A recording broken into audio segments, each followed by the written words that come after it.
Bonjour et bienvenue sur la chaîne Une assistante de service social à Montréal. Aujourd'hui, je vous propose une interview pour découvrir I Love My EGE Job, donc beau mélange d'anglais-français. Et oui, j'ai rencontré Nolwenn via les réseaux sociaux, comme quoi j'étais frileuse d'aller sur Instagram, mais je fais de fabuleuses rencontres. Donc bon matin Nolwenn et merci de te prêter au jeu de l'interview. Merci à toi Stéphanie pour l'invitation et bonjour à vous tous. Donc, si je résume brièvement, tu es éducatrice de jeunes enfants formés en France, donc DEEJE de formation, et tu as immigré au Québec récemment. Donc, je veux en savoir plus et on se retrouve tout de suite.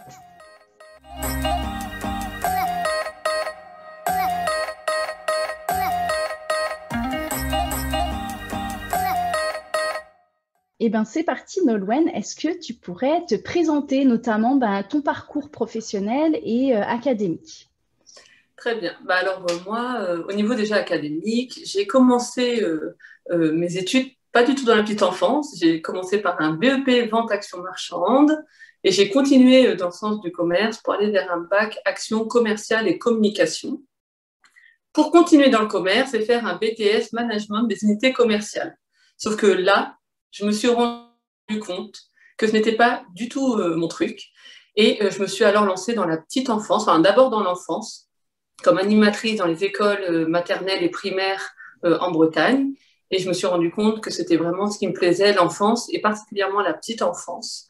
Donc j'ai commencé à travailler, à trouver un poste dans une halte garderie, du coup, à Neuilly-sur-Seine. Et je suis arrivée sans diplôme, dans la petite enfance, je veux dire. Du coup, voilà, j'ai travaillé, j'ai appris auprès de mes collègues éducateurs de jeunes enfants, auprès de mes collègues aussi à de puériculture, avec mes collègues aussi CAP Petite Enfance, BEP Sanitaire et Social. Et je me suis dit, bon, il faut évoluer, il faut passer des diplômes, etc. Donc, j'ai passé ma VAE pour commencer d'auxiliaire de puériculture, que j'ai obtenue. Et du coup, en tant qu'auxiliaire de puériculture, j'ai continué à me former, à apprendre auprès de mes collègues dans des formations continues. Et j'avais encore envie d'apprendre, encore envie d'être diplômée. Et surtout, ce métier d'éducateur de jeunes enfants me faisait rêver. Donc, j'ai passé ma VAE EJE et j'ai obtenu mon diplôme comme ça, par la VAE des éducateurs de jeunes enfants. C'est récent, ton diplôme d'éducateur de jeunes enfants? Ça doit faire 3 ans. Ok. Ah bah, je continue une petite question alors. Donc là, ce que je comprends, c'est que tu avais ton parcours en France, long parcours, là, beaucoup d'expérience en petite enfance. Et là, tu t'es dit, je vais immigrer au Québec. Bah alors pourquoi? Pourquoi avoir choisi en fait d'immigrer au Canada? Puis avec quel permis d'immigration tu es partie? Enfin, tu es ici en fait. Alors en fait, je suis partie au Canada parce que, comme tu l'as dit, j'ai beaucoup évolué, j'ai eu beaucoup d'expérience sur Paris, en Bretagne, dans diverses structures. Euh, et j'étais arrivée sur un poste de directrice. Et bon, c'était super, hein, j'ai vraiment beaucoup, beaucoup apprécié cette expérience. Mais je me suis dit, ouais, il me manquait un petit truc, un petit truc dans ma vie. Je me suis dit, ouais, j'ai envie de voir autre chose. Et j'avoue que le Canada me faisait de la pelle du pied depuis plusieurs années. Et bon, j'en ai parlé à ma famille, voilà, je suis à mon mari, ma fille, etc., donc, qui m'ont soutenu dans ce projet. Et j'ai trouvé un emploi au Québec et j'avais envie de découvrir la petite enfance au Québec, puisque pour moi, par rapport aux articles que je pouvais lire, voilà, ils étaient très en avance sur les neurosciences. Je suis une passionnée du développement du cerveau du jeune enfant, également sur la pédagogie par la nature. Donc je me suis dit, c'est parti, il faut y aller, on y va. Donc ça s'est fait un peu comme ça. J'ai trouvé un boulot. Service Canada, on a fait les papiers pour l'immigration et puis c'était parti. Donc toi, tu as un permis de travail fermé, temporaire Oui, fermé? Ok, et tu as voilà. trouvé ton emploi à distance, c'est rare. J'ai pas de personnes que j'interviewe qui ont pu trouver un emploi à distance avec un employeur qui a accepté de faire un permis de travail, en fait. Oui, on a fait l'entretien via Zoom aussi. On a beaucoup discuté avant. Et puis Mhm. finalement, voilà, ça a matché. Puis on s'est dit, OK, on se lance dans l'aventure. C'était la première fois pour eux aussi de prendre une Ah, Française avec un permis fermé. Et puis voilà, on l'a fait. ok, mais ça fait que dans le je me permets de te poser ces petites questions. Comment tu as fait pour trouver cet emploi? Est-ce que tu as regardé sur sur Pôle emploi international ou est-ce que tu es allé regarder sur des sites du Canada, du Québec? Pôle emploi international, celui-ci. Après, je regardais depuis quelques semaines, quelques mois, j'avais regardé aussi Indeed, j'avais un peu postulé un peu partout sur, on va dire, les structures qui cherchaient des éducatrices de jeunes enfants. Et puis voilà, en tout cas, ce poste-là, c'est Pôle emploi international. Ok, ben super, bravo. Et donc, ben, tu nous en as un peu parlé de tes projets. Quels étaient en fait tes projets pour, dans le fait de devenir immigré ici? Et puis, depuis quand tu es présente au Québec maintenant? Alors, je suis présente au Québec depuis fin janvier 2020. On est arrivé en même temps que le Covid. Ouais, C'était pas la meilleure période, mais voilà, ça va faire un an et demi à peu près au mois de juin. Ouais, une petite année et demie. Puis je suis venue, voilà, juste entre guillemets, c'était d'apprendre la petite enfance ici au Québec, comment ils travaillent avec des enfants de 0 à 6 ans, comment ils accompagnent les enfants au quotidien, mais les enfants aussi à besoins particuliers. Voilà, j'avais envie de tout savoir, tout apprendre. Voilà, c'était o- surtout pour ça. ok. Donc, toi, dans l'idée, tu voulais un peu repartir à zéro, retourner sur le terrain, parce que là, comment t'envisageais en fait un peu comme cette prise de risque de, t'étais directrice en France et tu arrives ici, tu vas retourner sur le terrain dans un pays étranger en plus. Oui, mais je me suis dit, je me suis dit, voilà, oui, j'ai mon expérience en France. J'ai ces 15 ans de bagages avec moi, ces diplômes avec moi que j'emmène, mais c'est en France. Comment ça se passe au Canada? Je connais pas. Et de ce que je lis, ils sont très avancés sur pas mal de pédagogie, sur les neurosciences dont je parlais tout à l'heure, sur la pédagogie par la nature. Et je vais arriver, je vais peut-être pas savoir, le programme éducatif n'est pas le même. Voilà, j'avais besoin d'apprendre sur le terrain avant de me lancer sur un poste de directrice et accompagner les équipes, les parents et puis les enfants aussi. Donc, j'ai préféré commencer comme ça pour apprendre en fait. Ok, donc c'était déjà ton projet dès le départ de repartir. Enfin, quand je dis repartir à zéro, on repart pas jamais à zéro là, mais c'était de retourner sur le terrain entre guillemets en tant qu'éducatrice avec les enfants pour réapprendre tout ça. Et finalement, Voilà. bah, qu'est-ce que tu fais au Québec maintenant? Au niveau du travail, Alors au c'est ça? niveau de l'éducation à la petite enfance. Alors, moi, je suis sur un poste un peu hybride. Je suis sur un poste terrain, d'abord pour commencer. Donc, j'ai une classe d'enfants, donc de 8 enfants, qui ont entre 2 et 3 ans, que j'accompagne au quotidien sur mes horaires de travail du lundi au vendredi. Et là, on est dans les actes et activités de la vie quotidienne, mise en place d'actions éducatives, dans les soins aussi. C'est vraiment, on est seul avec notre groupe et on les accompagne au quotidien dans une structure qu'on appelle ici, du coup, les garderies. Et en parallèle, j'ai un poste de conseillère pédagogique où j'accompagne également les équipes. Donc, un jour par semaine, je suis en observation dans une classe. Et voilà, en fonction des difficultés de mes collègues, j'observe et puis je mets en place des choses pour leur faciliter, enfin, pour les faciliter au quotidien dans leur travail, mais aussi et surtout pour l'enfant qui, à un moment, avait peut-être une difficulté ou voilà, un défi à relever.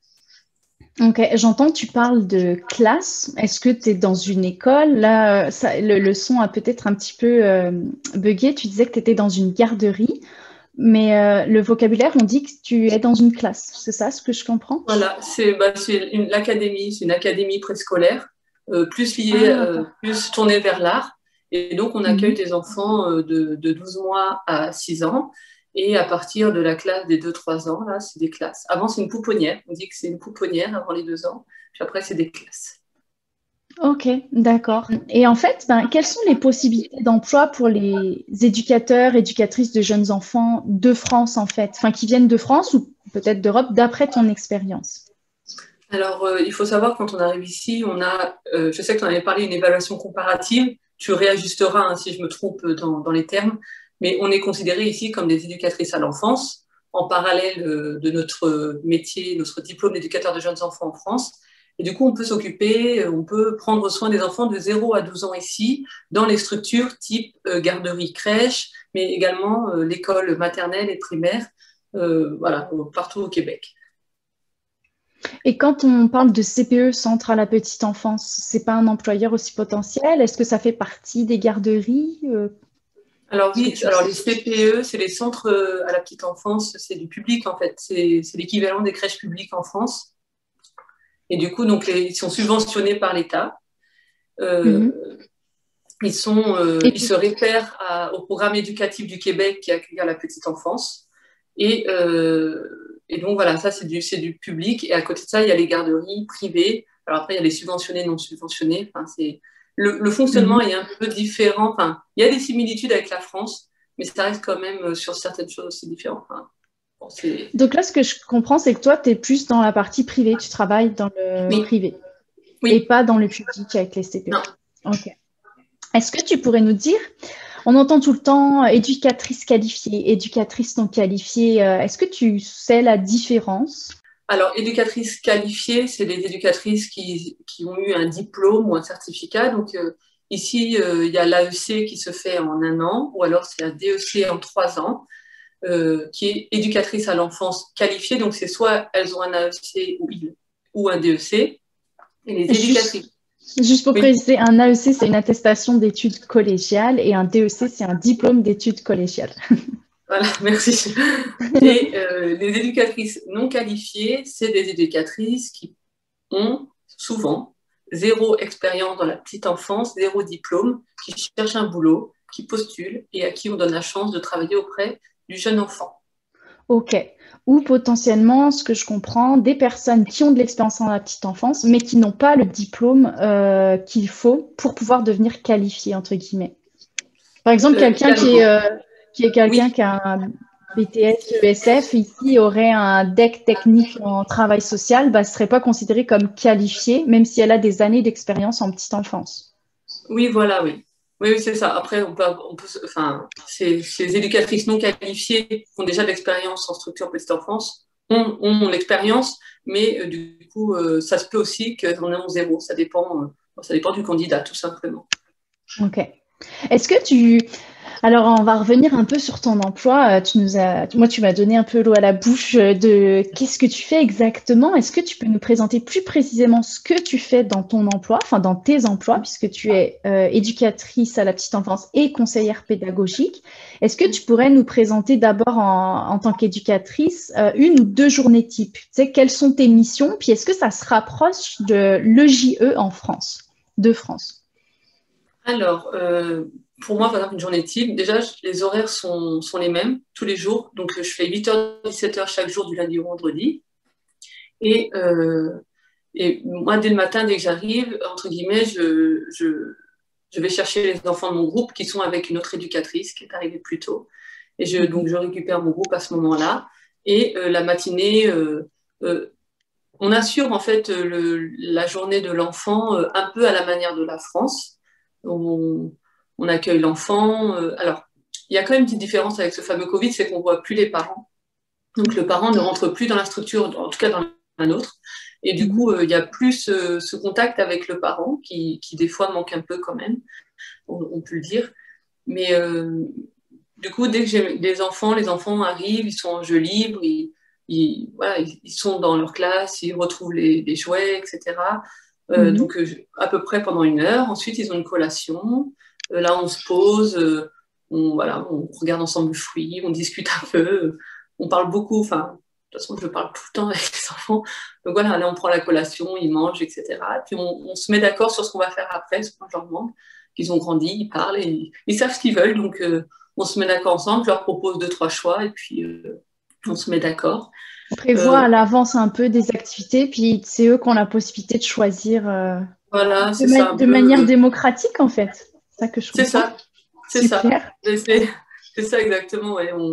Souvent, je prépare, donc ils sont à l'âge, là, 2 ans, 2 ans et demi, ils adorent tout ce qui est manipulation, ils adorent sortir, voilà, en sachant quand même qu'il faut avoir en tête que le gouvernement demande à ce que les enfants sortent au moins 1 heure dans la journée, ce qui de toute façon, en général, ne me gêne pas, mais on a ça en tête, nous, quand même, en tant qu'éducatrice, c'est des obligations qu'on a, Mhm. donc on leur propose.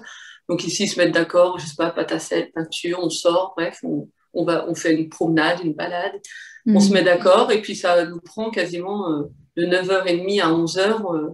Voilà, on part dans cette activité accompagnée avec l'enfant ou le groupe d'enfants.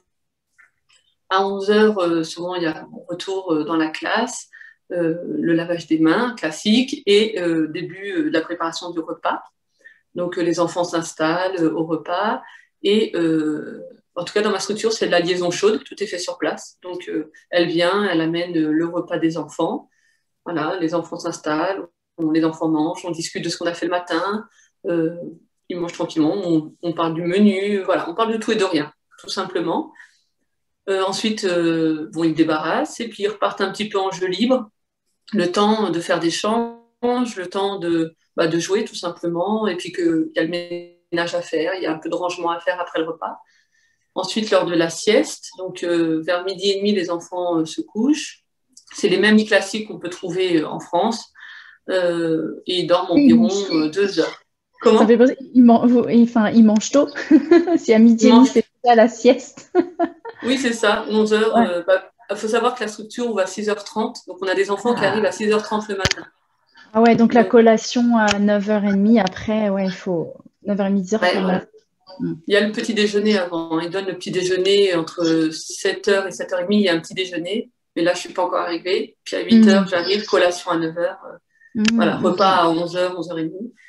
Donc les enfants, voilà, dorment jusqu'à 14h30 environ. On repart dans le rituel d'échange, au moment de réveil échelonné, enfin lever échelonné plutôt.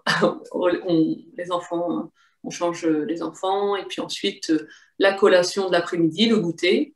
Mhm. Là, ça peut être ou des crudités, ou un biscuit, ou un gâteau d'anniversaire quand il y a un anniversaire. Voilà, ça dépend, Ouh. ça change tous les jours. Et puis après cela, souvent c'est la sortie. Là, à ce moment-là, on se dit s'il fait beau, enfin si on peut sortir en fonction des températures, etc. Souvent c'est ça, on sort et éventuellement, s'ils ont envie de faire une activité, ce sera dehors. Voilà. J'ai une question. Oui. Combien de temps ça prend pour habiller les enfants avec les habits de neige quand il faut sortir l'hiver? Combien de temps de préparation tu dois te Ah, c'est anticiper? ouais, c'est pas facile. Vraiment, c'est pas facile. Alors, je pense que c'est les 12-18, c'est compliqué, mais ils sortent pas vraiment quand il fait très froid en hiver. Eux, ils sont un peu, ils restent plutôt à l'intérieur. Mais dès que tu arrives dans ma classe et la classe voisine, les 18-24 à peu près là, ils sont entre deux. Ils ont envie de faire tout seuls, mais en même temps, il y a la combinaison, il y a les grosses mitaines, il y a la tuque, le Les bottes. cache-cou, il y a les chaussures, enfin les Les surchaussettes bottes. et les bottes à mettre, tout ça bien attaché. Et quand tu habilles le premier et que tu arrives au huitième, tu as déjà le premier qui a trop chaud et qui commence à vouloir se déshabiller. Ah, c'est un sketch, hein, franchement. C'est un sketch. Ça me rappelle quand je travaillais dans les écoles primaires à Montréal. Oh my God. C'est un peu ça, ouais. Et du coup, ouais, je pense, enfin, moi, je comptais 45 minutes d'habillage. Pour 8 Ouais. enfants. Mais moi, je ne suis pas très rapide. On peut se le dire, je n'étais pas la plus rapide de mes collègues, mais il y a certaines collègues, en une demi-heure, c'était fait. Quand j'arrivais à avoir une collègue qui était un peu en off, j'attrapais dans le couloir en disant, s'il te plaît, viens m'aider. Mais sinon, voilà. Quand j'étais vraiment seule avec les enfants, 45 minutes, je pense qu'on sort de là, on a chaud. Allez, c'est bon. Ça me fait. J'ai une question comme en plus qui me vient comme ça souvent quand on se balade dans Montréal. Alors, faut pas dire où tu travailles explicitement, mais euh, on voit donc des éducatrices, je suppose, avec des groupes d'enfants de 8 et les enfants sont tous attachés les uns aux Oui, autres, soit par la oui. taille, soit par. Bah, je pense que c'est par la Oui. taille. Ouais. Moi, quand je suis arrivée, c'est une pratique. Je me suis dit, mais oh mon Dieu, les enfants sont attachés, ils sont en laisse. Moi, j'avais ça en tête, mais parce que je suis arrivée avec cette culture de on n'attache pas des enfants. Enfin, je veux dire, c'est Ouais. choquant. Et puis, Ouais. bah, et comment ça s'est passé pour toi par rapport à cette pratique? Parce que j'appellerais ça une pratique, en fait. Ouais, moi aussi, j'avais beaucoup de mal avec ça. La première fois, je me suis dit, mais on attache, enfin, les enfants, on demande à 8 enfants de 2 ans d'être attachés ensemble, de marcher au même rythme. Je me disais, mais les pauvres, mais... Et en Ouais. même temps, en tant qu'éducatrice, j'avais aussi envie d'aller découvrir les parcs, de sortir, de leur montrer un peu ce qu'est la vie à l'extérieur, chose qu'on ne pouvait pas faire en France, surtout avec les plans J-Pirates. Et, et souvent, ce que je faisais, c'est qu'au niveau, là où il y avait de la route, etc., ben, bah, sécurité d'abord. Hein, en fait, on priorise. Voilà, c'est la sécurité en un. Donc, c'est d'être attaché et d'être en sécurité avec moi, je puisse les avoir sous l'œil. Et puis ensuite, dès qu'on arrivait dans les parcs, où là, c'est un peu plus calme, souvent, je les détachais, Je leur demandais de marcher, par contre, parce que s'ils se mettent tous à courir. Mais voilà, je leur disais bien avant, on marche, je vous détache, ok, ce sera plus agréable pour vous si vous allez cueillir une fleur, etc. Mais par contre, vous marchez, vous restez près de moi. Donc, j'avais peur en même temps, parce qu'on est à l'extérieur de la structure, on est vraiment dans la ville. Et de l'autre côté, je me disais, il faut qu'ils explorent, il faut qu'ils découvrent. Et c'est pas en étant attachés tous les 8 ensemble que ce sera possible. Donc, je les détachais en ayant une petite boule au ventre et en me disant, je vous fais confiance, s'il vous plaît. Mais en Mais général, ça se passait bien. ben oui, Ouais. puis pour une visée, je veux dire, éducative, travailler aussi cette autonomie là avec Ouais. les jeunes et la liberté, entre guillemets. Donc Ouais. ça, ce que je comprends, c'est que le fait d'attacher les enfants, c'est une pratique sécuritaire, imposée, Oui. obligatoire. C'est Oui, oui. Je sais pas, juste imagine 8 enfants de 2 ans. Là, si tu devais sortir, là, maintenant, là, dans ton seul, quartier, ouais, tu ouais. prends les 8 et tu sors avec 8 enfants de 2 ans. Et ils sont sous ta responsabilité. Il arrive quelque chose, c'est toi. Ok. Bon, bah, tu te dis, bah, je vais quand même viser déjà la sécurité, éviter qu'il y en ait un qui finisse sous une voiture, par exemple. Mais ça me questionne parce que comment ça se passe en France alors? Avec des enfants de 2 ans, tu as un groupe de 8, comment tu sors? On les attache pas, les enfants. Mais on sort pas avec les enfants. Ah, ok. Ça y est, j'ai compris quelque chose. Parce que moi, Ouais, j'ai fait de l'animation, j'ai jamais été éducatrice à la petite ouais, enfance. ouais. Bon, on faisait des sorties avec le centre de loisirs, là, mais Oui, centre de loisirs, c'est vrai qu'on prend le car, ou bah, la piscine, ça ouais. oui. Mais par contre, en France, en crèche, on ne sort pas avec les enfants à l'extérieur. Ah, Jusqu'en janvier en fait 2020, il y avait le plan Vigipirate qui nous interdisait de sortir mais, avec les enfants mais à avant, l'extérieur. ouais. En fait, moi, il y a toujours eu, au moment où j'ai commencé à travailler, ça s'est mis en place en 2007. Et les années que j'ai travaillé avant, c'était dans les écoles, donc là, on pouvait sortir, il n'y avait pas de problème. Mais quand j'ai commencé à travailler dans la petite enfance en 2007, c'est là où il y a eu le premier attentat, le premier Oui. problème, et c'est là où ça s'est en fait tout clos, et plus personne, entre guillemets, n'avait le droit de sortir. Du Waouh. coup, j'ai jamais vraiment connu les sorties, mais je sais que j'ai une collègue directrice bref, à Paris. Elle a commencé à sortir au marché avec les enfants en premier trimestre de l'année dernière, parce que ça avait été levé, ce plan du Vigipirate.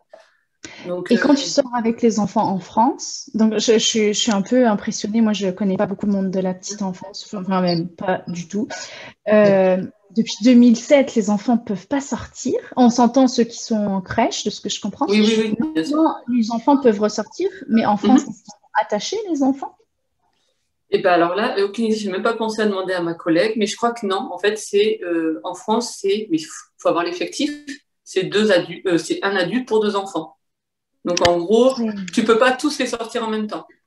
Ouais, puis il te faudrait 6 adultes pour 12 enfants, Bah, quoi. Puis t'en prends un de chaque côté de ta main, c'est quoi. ça. En Ok. fait, c'est que ce que me disait ma collègue, c'est que dans mes souvenirs, hein, je suis pas certaine, mais elle prenait 6 enfants et puis c'était à tour de rôle. 6 enfants qui sortaient chaque semaine. Vous pouvez pas sortir tous les enfants le même jour.